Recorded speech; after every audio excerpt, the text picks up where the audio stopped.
These young people in Goma, eastern Congo, may be dancing and singing, but beneath the surface there's often a troubled and violent past. They're former child soldiers, just some of the 33,000 children forcibly recruited into armed groups between 2004 and 2009. They fought in Congolese and Rwandan rebel militias, some with the Congolese army itself. The Congo War was the biggest in modern African history, leaving over 5 million people dead and involving 8 African nations. It officially ended in 2003, but hostilities haven't stopped. These former fighters have escaped, but they now face a new battle, returning to civilian life and recovering from broken childhoods. Nous avons les enfants qui arrivent agressifs. Ils sont agressifs. The kids who come here are aggressive. They beat the walls and even beat the posts. They'll hit anything in front of them.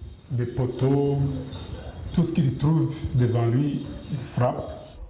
This 16-year-old is the only girl here at the centre. She was recruited by the Congolese army to work as a maid, but officials believe she was actually a sex slave. They asked my mother to give me up. I decided to do what they said. They told me I was a deserter and that I deserved flogging. Well, I told them that they may whip me, but I will never return to the army. Here they learn literacy, science, art and dance, anything to take their minds off the horrors of war. Hisaki. I learned basketry here. I make baskets. One day I'll have a shop and sell my products.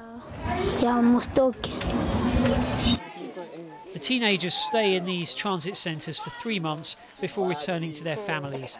But life at home can still be far from easy. Claude spent 2 years with Congolese rebels. He's now back with his mother and sister, but he's also returned to a life of grinding poverty. Civilian life is better, but I'm still suffering, so why bother?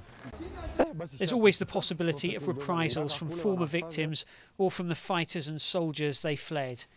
For these former soldiers, growing up has been a fast and brutal process.